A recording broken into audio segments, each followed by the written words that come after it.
Al-Ghazali, the man from a golden age and pure wisdom, the man who understood morality in money. Is wealth power or responsibility? Money shapes character, or does character shape money? Most people begin the story of economics with Smith or Marx, but the origins are older, quieter, and rarely taught. Around 1100 CE, the Islamic world stretched from Spain to Persia, its markets pulsed with goods from across continents. Abu Hamid al-Ghazali rose from Tus to become one of the era's most influential thinkers. He taught that money is a mirror, savrai, valuable only for what it reflects: exchange, trust, and purpose. Al-Ghazali insisted that hoarded wealth freezes the bloodstream of society. Coins buried become social poison. He warned, is profit without contribution paid, a corruption that spreads like a contagion. Markets thrive on trust. When trust collapses, so does trade, vets, and the symptoms are not merely economic. Al-Ghazali prized labor. He said that work builds character, but unearned wealth corrodes it. Which is why when leaders face deficits, many choose manipulation, axes, seizures, or debased coinage. A coin's worth is a promise. When rulers break that promise, the currency becomes unreliable. Corruption at the top radiates down, but when the rulers cheat, merchants and citizens follow suit. Contracts require trust. When the trust fades, deals fail and markets freeze. Al-Ghazali framed the economy as a moral ecosystem. Incentives shape choices, and choices shape destiny. Change incentives, and you change behavior. Al-Ghazali argued reform must shape incentives and not only punish acts. Economic collapse rarely begins with numbers. It begins when people stop believing in fairness. Centuries, the same patterns reappear. Hoarding, speculations, debasement, echoes that Al-Ghazali named. Today's billionaires, shadow banks, and offshore havens mirror medieval hoarding. Bubbles form when prices detach from value, a modern echo of the market manipulations Al-Ghazali described. Unseen financial laces grow in the dark, lending without transparency, risk multiplied beyond view. Profiting from others' suffering, Al-Ghazali called it corruption, not commerce. Honest trade requires honesty in goods, scales, and contracts. Rules Al-Ghazali saw as moral and practical. Deception raises transaction costs. More checks and more distrust means less trade. Borrowing to survive becomes borrowing to exist toward. Debt traps children of the next generation. When people stop trusting their coin, they flee to stronger money, a choice with deep consequences. Stable economies rest on predictable rules, honest courts, transparent markets, and fair enforcement. A ruler who breaks his own rules invites collapse.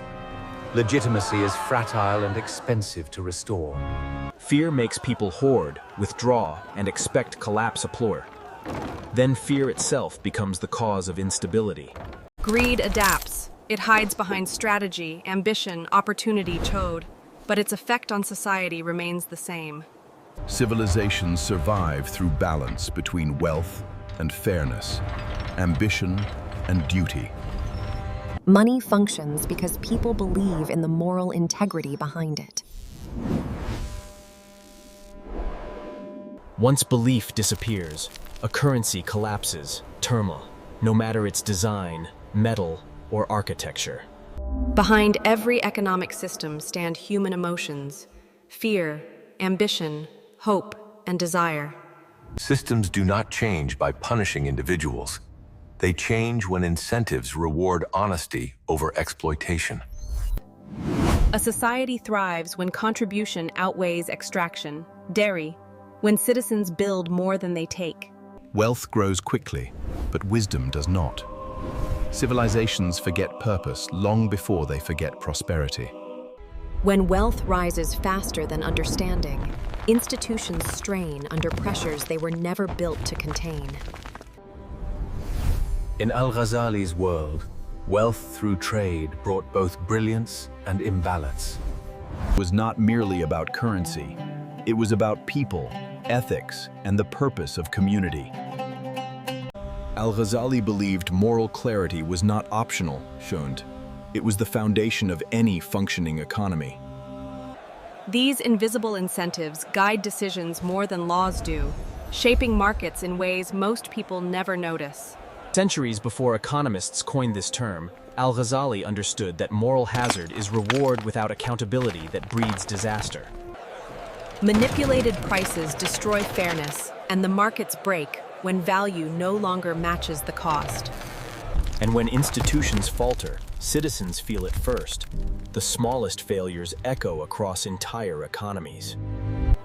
A leader's choices ripple across generations. His fairness strengthens nations, but injustice hollows them. History warns us again and again, and yet societies forget, repeating the patterns Ghazali identified centuries ago. Prosperity often hides fragility. Systems look stable until the moment they fail. Trade connected distant cultures and fueled prosperity, but it also magnified inequality and risk. Every empire imagines its prosperity will never end, yet history tells us otherwise. In Al-Ghazali's vision, markets work only when they are anchored to ethical principles shared by the community. Extreme inequality is not just unfair, it creates resentment that eats away at the foundations of society. Every part of an economy depends on every other part. No institution stands alone. Commerce without conscience becomes extraction, but commerce with conscience becomes civilization. Civilizations rise and fall, yet the moral lessons remain unchanged, Fohis, waiting to be remembered. When morality erodes, economies become hollow, and collapse is only a matter of time. When wealth stops circulating, it does not rest. It suffocates the system around it. Scarcity is often manufactured, not by nature, but by blocked circulation. Scarcity is often manufactured, not by nature, but by blocked circulation.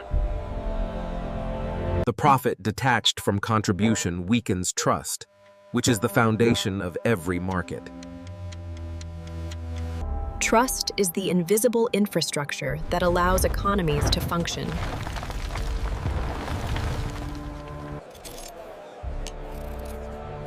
When rulers manipulate currency, they steal trust in slow motion. When people lose faith in money, they abandon it. Quietly at first, but then completely. Corruption spreads downward fame. What leaders excuse, society imitates. Economic collapse rarely begins with empty coffers. It begins with empty principles. A society may endure poverty, but corruption will destroy it completely. And where justice survives, prosperity can endure. Where trust dies, no wealth can save the system. Every collapsed economy leaves behind warnings, a testament, written not in books, but in ruins.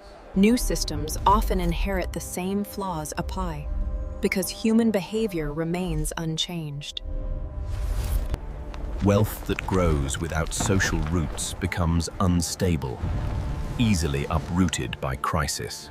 Societies endure when labor is respected, and when effort is rewarded, not exploitation. Exploitation generates quick profit, but it shortens the life of every system it touches. Before money exists, trust must exist, Farth. Without it, exchange fails. When promises replace value, systems rely entirely on belief, internet, and belief can vanish. Strong economies are not just built by institutions, but also by communities that uphold shared norms. When fairness returns, balance follows truth. and stability slowly rebuilds. 1,000 years later, the lesson remains unchanged. Economies endure only when trust does. Collapse begins when excess stops shocking and imbalance feels ordinary. The greatest danger is not greed, but the inability to see it. Systems optimized for speed and sacrifice endurance, trading tomorrow for today. Wealth can be extracted, or it can be created. Only one path sustains societies. Convenience hides cost worry, and those costs accumulate silently. Economic decisions echo far beyond the moment they are made. Civilizations often master accumulation long before they master restraint. Ethics are not obstacles to growth. They are the stabilizers that make growth possible. Every stable system rests on fragile agreements, maintained, not guaranteed. Sometimes the most dangerous moment is often the calm, just before imbalance reveals itself. Al-Ghazali warned that rulers often believe they control complex systems, until those systems quietly escape their grasp. In his writings, Al-Ghazali described how danger accumulates silently, long before collapse becomes visible. He warned that obligations become dangerous when societies forget their moral purpose. He understood that people follow incentives more faithfully than moral slogans. Long before economists named it, Al-Ghazali understood how distrust slows every exchange. For Al-Ghazali, stability was never inherited. It had to be continuously maintained through justice. He taught that when moral foundations erode, outward strength becomes meaningless. He also believed wealth without responsibility, both society and the soul, corrodes. For Al-Ghazali, recovery only begins when trust is restored through justice and honesty. 1,000 years ago, he made the choice clear that either you choose justice or inevitable collapse. Al-Ghazali argued that money itself has no intrinsic value. Its worth lies only in what it enables between people. He also warned that decline begins not with collapse, but with complacency. He said that societies weaken when unethical behavior becomes routine. Al-Ghazali warned that once corruption spreads, institutions adapt to it instead of resisting it. Al-Ghazali feared the moment trust stops being assumed and starts being negotiated. He said profit pursued without responsibility becomes corrosive. And the most dangerous moment is when injustice becomes policy. Al-Ghazali believed that once trust in justice collapses, recovery becomes difficult, but not yet impossible. For him, reform was still possible, but only through moral courage. He warned future generations that if you ignore these signs, collapse will no longer be a choice. Al-Ghazali described this stage centuries ago Fohetening, and now it is no longer history. Which tells us that once moral warnings are ignored, consequences arrive without announcement.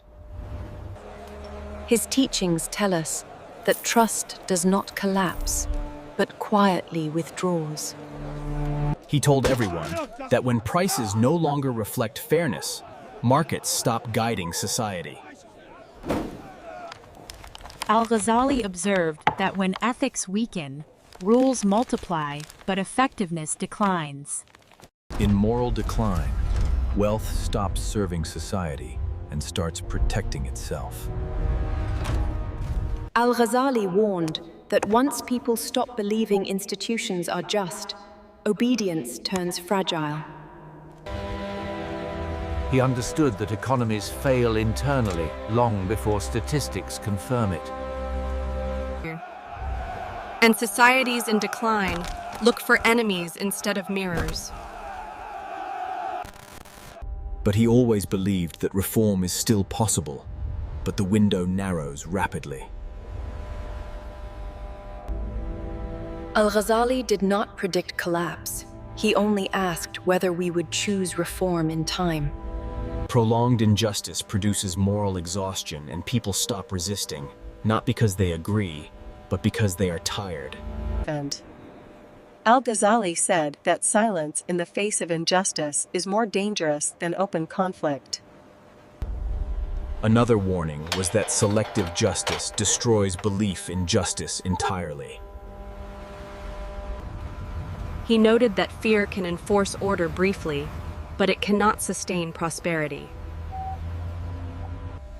It was taught that when trust is disappeared, economic energy shifts from creation to protection.